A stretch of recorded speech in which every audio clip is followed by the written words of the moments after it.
Welcome back. We're here for Table Talk and Tumbleweeds, third week in Lent, and Yes. this will be next section of this. If you're able to subscribe, please do. Comment, like the video, all that sort of stuff. Share, absolutely share.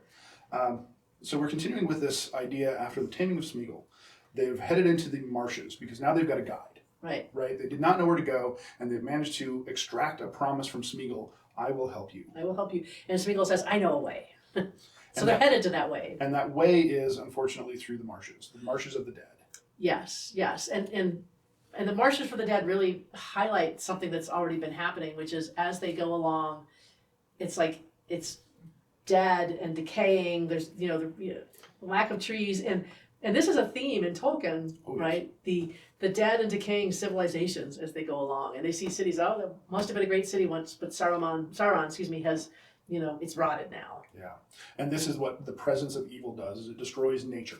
It destroys life. Destroys life, and it destroys it without discrimination. Yes. It's not just it picks one thing and does whatever. And so when we come to these marshes, what we see is the remnants of this giant battle that was so overwhelming that it leaves the dead bodies still in the marshes generations later as a trap.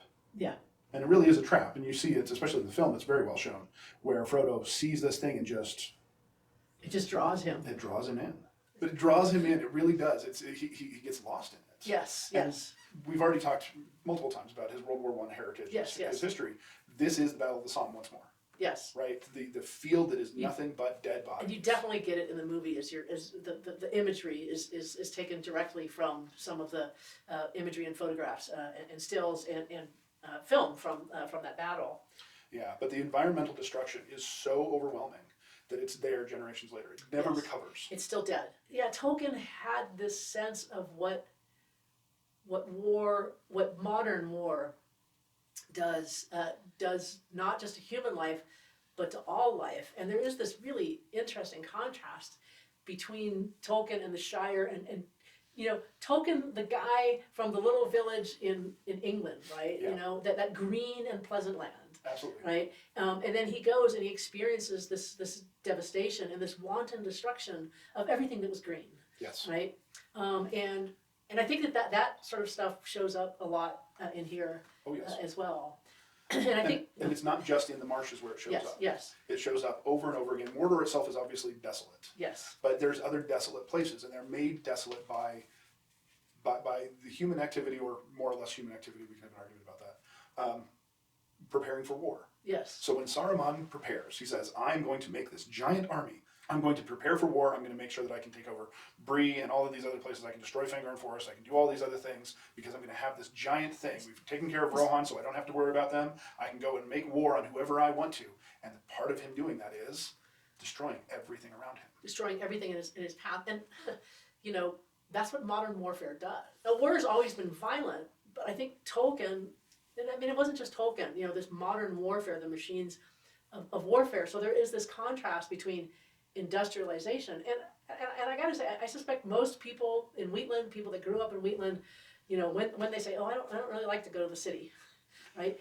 That's because cities are machine mentality. I spent a lot of time in Vietnam, and a lot of Vietnam is rural, but the cities are exactly what Tolkien was talking about. And I remember, but as I crossed the street after going across the canal, there was just this big tree. And I don't even know what kind it was. I should probably know if I asked someone. But it was this huge tree that was right on the corner. And one year when I was there, they cut it down. I mean, it was this big, beautiful tree, and they cut it down, and they cut a lot of it down. And I stood there and I cried. And I didn't even know that tree, right? Because it was just, this is this big tree. And they cut it down because they needed to put another bridge across the river to connect the two sides of, all the different communities. And it's a beautiful bridge, but it's not the tree. I remember sort of having that feeling, of the same thing that happens when you're looking at Lord of the Rings, and these big, gigantic Ents are being, torn down, or they're not Ents, these big trees. Later the Ents are torn down and burned, but these huge trees are just like whatever, they're in our way. They exist in our way for this one purpose, and They're fine to do that. So you have this war machine, right? This war machine that comes, and this again is the scene in when Saruman is creating the Uruk-hai, and there's this huge pit, and there's fire in it. Yeah, and it looks like a big, smelter or whatever, and he's making this, but we need the fuel for it, and so we'll just cut down this entire forest, cut them down. And of course, this is the thing that really freaks the Ents down. But this was what the war machine did in Germany. Absolutely. Right? That the German war machine under Hitler was everything, and then it had to happen in the United States and other places, right? There's no production is going to happen that isn't for the war, right? So all of the machines of industry are turned towards that one singular purpose. focus, and that is to do Yes. war. I mean, after the war, we did a good job of switching focus, but that's a whole other class. Yeah. But yeah, I mean, there is this, and I think there's a beautiful line, and it's both in the book and the movie. It just shows up in different places where Treebeard says, that man has a mind of metal. Right, a mind of metal and machinery, which means he's only thinking about efficiency, he's only thinking about destruction, he doesn't care about life. He doesn't care about trees. He doesn't care about anything but power. His power. His power, and it's an industrial efficiency. I do it because I can sort of power. And there is, and that is, I have known people that were successful business people, and efficiency is much too, Okay, I am the person that does always look for the shortest route, so there's nothing wrong with efficiency, but it's not the only value. Well, and efficiency doesn't care about people, Exactly. right? Efficiency doesn't care about trees. I think that the corollary might be, was it John Mulholland? He's the guy that built the Central Canal in California to bring water from Northern California to Southern California, which turned the deserts into vineyards, which turns the desert into this, the most fertile land in the world, right? There's all this, the breadbasket of the world in California, which a lot of people don't realize what an agricultural state California is. Very much So, and that was made possible by Mulholland building this huge canal that runs through the central part of California, there's a quote from Mulholland because he was really pissed off, that Yosemite was in the way. Yeah.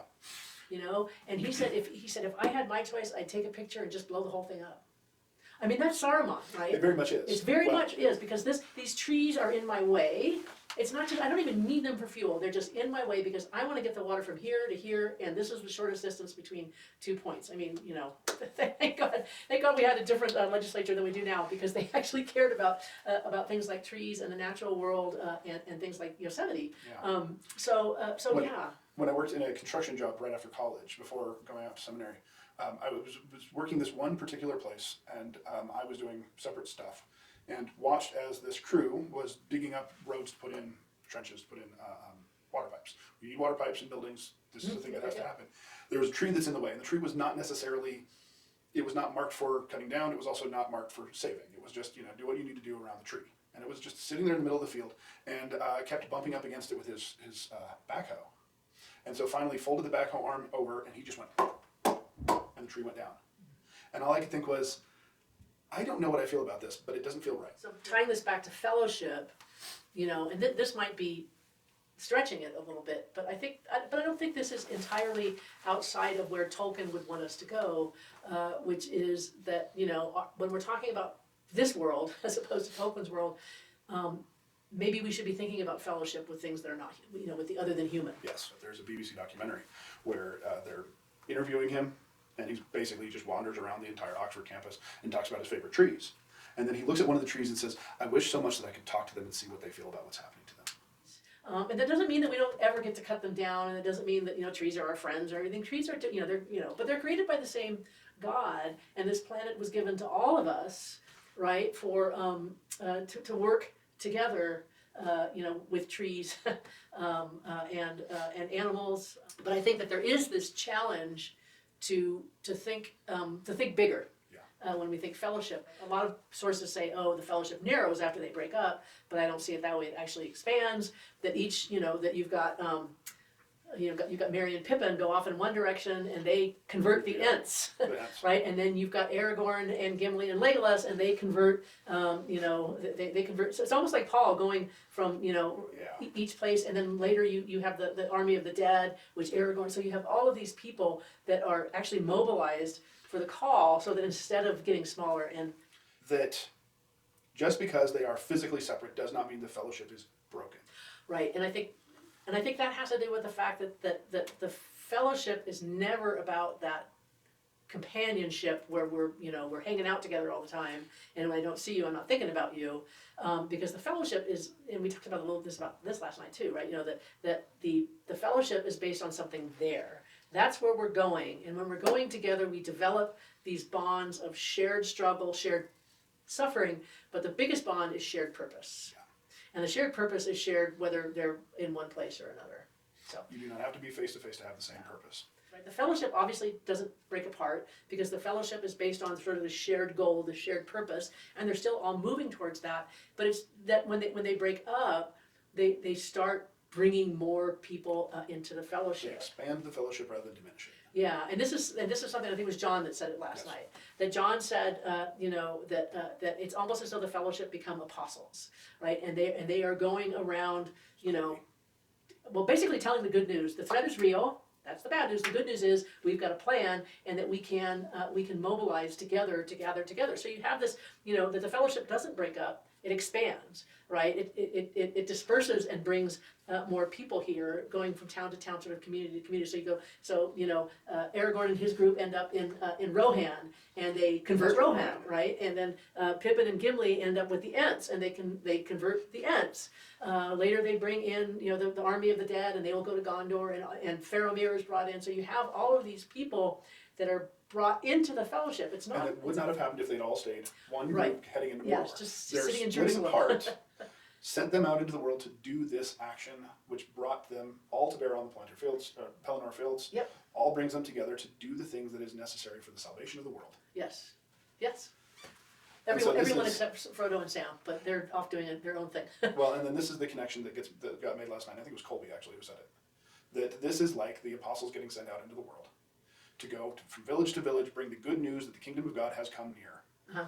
And that's what they do. They go out and they tell everybody. And then even after the actual apostle moment in Luke, there is the story in Acts where they do exactly that. Yes. They go from town to town and they say, we've got bad news, but there's also good news. Good news. And that's a really, really important thing that we have to think about. This idea that we can expand fellowship even if we're not face to face. And that we can expand fellowship. We don't know the Ents. No, we expand the fellowship beyond just the human. We bring in elves, and we bring in, hobbits. But then also, it isn't really just about the human world in fellowship. It's about the more than human or other than human. So we have this image of this. So we have this expanding fellowship, right? Right. And this expanding fellowship is what actually works because they've decided not only is this about we versus me, Uh-huh.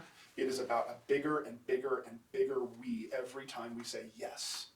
And You are part of this group. And this is another thing that was said last night, right? Is that, why is the fellowship necessary? Because everyone is at risk, Yep. right? Why is the fellowship with people that are different than me necessary? Because they're also at risk, right? Why is the fellowship with the non-human world necessary? Because they're also at risk. We all share the same world. We're all created by the same God, Yep. right? And if, we all, I think this is the term I used last night, right? We all got skin in the game. Absolutely. Right, and so that means that every one of us has a responsibility to partner with anyone who will join us in order to bring about the world of flourishing.